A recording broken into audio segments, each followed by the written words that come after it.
Welcome back to another episode of Alberta Prepper. Just wanted to say hello and welcome to my channel.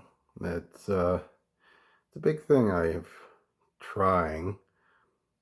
Not sure if anyone will be watching, but that's okay. That's not why I'm doing these videos, actually. I'm doing them for my family and my kids. Not for the money. It's so that they have a record of who I am and my life. And in this episode, I wanted to talk about estimating and planning and how that works into the preparedness field in this preparedness world as a prepper. As an estimator and a project coordinator, my job is to figure out all the issues that could happen in a project and mitigate those situations with either money or better scheduling or better design. And in many cases, I'm the last defense for a lot of projects. And lots of people pay me well to do that kind of work. Now, why am I putting that with prepping? Because a lot of times planning is a huge problem when it comes to the world of construction and in the world of preparation. In the world of construction, when you have bad planners, you have bad outcomes. You have people who don't know what a good plan is and are fooled often by others who come in and say, hey, if you do this, you can do a whole lot of stuff with it. In a city that I used to live in, Calgary, they're having what's called a dead downtown now in 2024. A good 50% of the buildings are empty, and it won't be coming back for a while. It will eventually come back. Like all cycles, it goes down and goes back up. I remember when Calgary was completely empty in the downtown core before, when I was a kid. But it came roaring back, even bigger and better than it was before. And that will happen again, but it will take years. It's not going to happen overnight. In the meantime, they also are having a housing issue, a supposed housing issue. Basically, what it is that speculators have come in and have jacked up the prices of both rentals and purchasing of housing to the point where a lot of the people in the city are unable to afford to live in that city. Now, here comes the planning. Because everyone's reacting to the fact that we need cheap, affordable housing, proposals are coming out. Problem with all these proposals is no one actually knows how to plan. No one understands how construction is done, who actually has the power to do anything about it. They don't understand that when you create a high rise, it's not a year-long process. It can be up to a decade-long process, depending on the city, depending on the rules and regulations of that city, even of a building code of the city, the province or state, or even country. Those things cause issues along the way. because it makes it harder to build things in a timely fashion. Now, you may say, hey, all you have to do is change the rules and regulations, and then they can start building. Well, not so fast, because to build those buildings, you need to have infrastructure in it, which means that you have to upgrade the infrastructure. Problem with that is most cities don't have that kind of infrastructure already built in. They build for what they see in a short-term future, maybe 5-10 years down the road. They don't build for 30, 50, 60 years down the road, because they don't think that far ahead. Because just like all politicians and all weebies, they're not interested in what's happening down the road when they're not around. They're only interested in what their name gets to be put on. So you ask yourself the question, well, what does that mean? Well, one of the proposals that they came up with was, well, let's take these commercial buildings and turn them into condos. Now, a commercial building usually is made up of several floors that are around 12 to 17 feet between each floor. Residential is between 12 and 14 feet between each floor. Now you're saying to yourself, what does that matter? Well, the reason why is because there's a lot more infrastructure inside a commercial building than there is in a residential building when it comes to air exchanges, stuff like that. So that's your mechanical. Then the reverse is different for your plumbing. The residential is a lot more complicated than the commercial. You don't need a bathroom in every office. Like every office, not floor of office. You don't need a bathroom there. But you do need lots of bathrooms in residential units. If you have a 2 or 3 bedroom residential unit, a lot of times they'll come with 1.5 to 2 baths. Well, that's what? A toilet, a sink, and a tub or shower. All that water coming in needs plumbing, and all that water going out needs plumbing.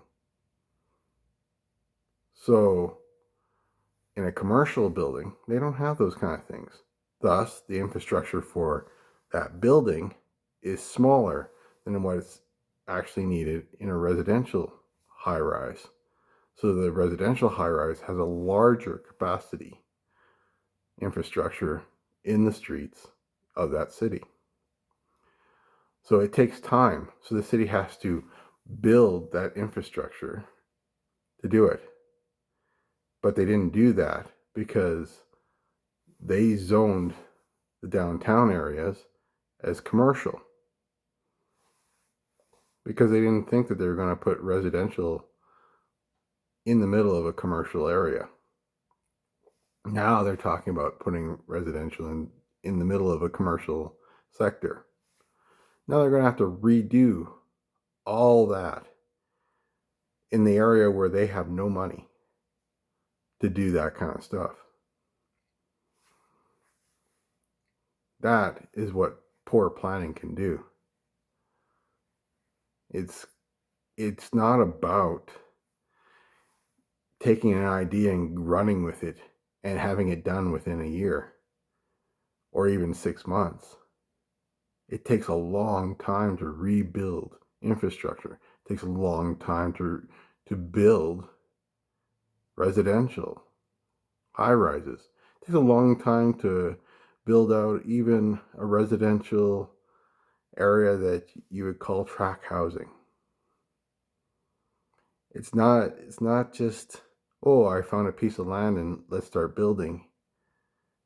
That may work in a rural area, but in urban and suburban areas, it doesn't, because the city dictates how the planning goes, how the streets will look, how many houses are allowed in there, what's the size of the lots that you can have, what's the design of the housing, all that. So it's constantly trying to mitigate all those issues. And every time you put a new rule or regulation, it has to be fulfilled, and that costs money. So your affordable place is no longer affordable. It's a vicious cycle of never being affordable. It only becomes affordable decades down the line when it becomes an old building. And then it's an affordable one because it needs maintenance, needs a lot of work. So they sell it and the person renovates. Once it's been renovated, now the cost goes back up again, but not as high as new build. So why did I tell you all about that? Well, it's the same with when it comes to prepping. Too often, when preppers go in, they look at the big things. They look at one day, oh, I'm going to have a bunker. Well, there's a lot of work in a bunker. And depending on where you are, it doesn't matter if you want to try and hide it or something like that. Someone's going to figure it out because you have to get permits. So, and if you do it without a permit and they find out, they can find the living hell out of you. Or they go, well, we'll do homesteading. Well, you can do that. You can go off grid.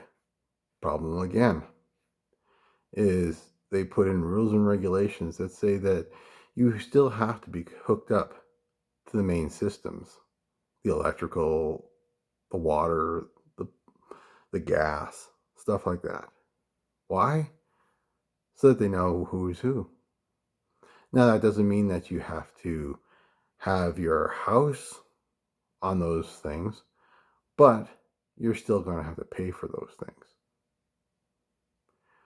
Now, other things when it comes to preppers is they buy huge amounts of crap. I'm guilty of that. I bought lots of crap in my time that I probably didn't need. But once I understood that, I started realizing that you don't always have to have the best of everything, and you don't always have to have everything right away. You figure out for yourself a plan. You go small. Start off with, well, what's the best thing I can do for myself? Well, what's the first thing that you'll need? You'll need water, and you'll need food. So, you get yourself a purifier for water, and you start buying yourself extra cans of food, rice, beans, anything like that. And you buy a little extra and a little extra, and you work your way up from what the government says is 72 hours to 2 weeks, then maybe a month, maybe it's 2 months extra food, and a little cash on the side. Then you buy maybe a little silver or a little gold, nothing major, just a little bit to hedge. You have some more cash,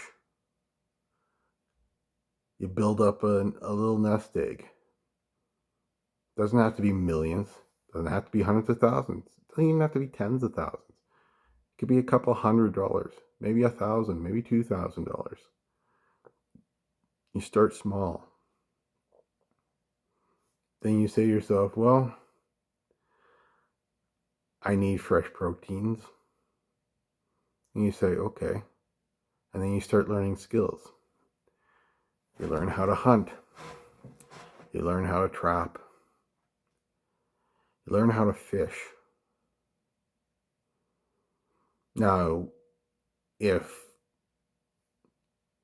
SHTF actually happens, those are good skills, but the chances are that if the human population went out into the wilderness to go hunting, fishing, and trapping, that there wouldn't be anything left at the end, and they'd be hunting, fishing, and trapping each other. But it's good to have that kind of knowledge. It's good to know how to do things. You move on to learn new trades. You learn how to preserve food, preserve vegetable matter, preserve meats, make jellies, jams, things like that. It's small things that you can do without money to learn. And you always go and you learn something new. You buy yourself a knife and you learn how to carve, how to whittle, how to do things with that knife. Then you can buy an axe or a saw. It doesn't have to be expensive. A cheap axe, $20, $30, or even $10. There are fairly cheap axes out there. Or you can go to a garage sale and pick up axes there. Same thing with saws. It doesn't have to be the fanciest saw out there. It can be the cheapest saw that you have ever seen. I've seen saws that are $5 at the dollar store that can do a good enough job to get you to the next level. You learn those things. You learn how to make fire. You learn how to preserve what you have in your life. You pass on that knowledge to your kids, to your family, to friends, to neighbors. You don't say, I'm a prepper and I want to show you something. No, you go, hey, you know what I found? I learned a new skill. And you go, you interested in learning it? And if they are, great. Learn how to fix things, how to build things. It doesn't take a whole lot to learn how to build a shed or a house. Now, the wiring and the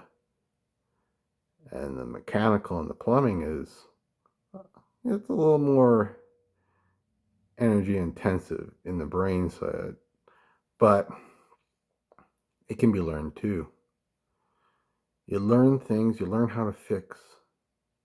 You don't just buy new, you fix old.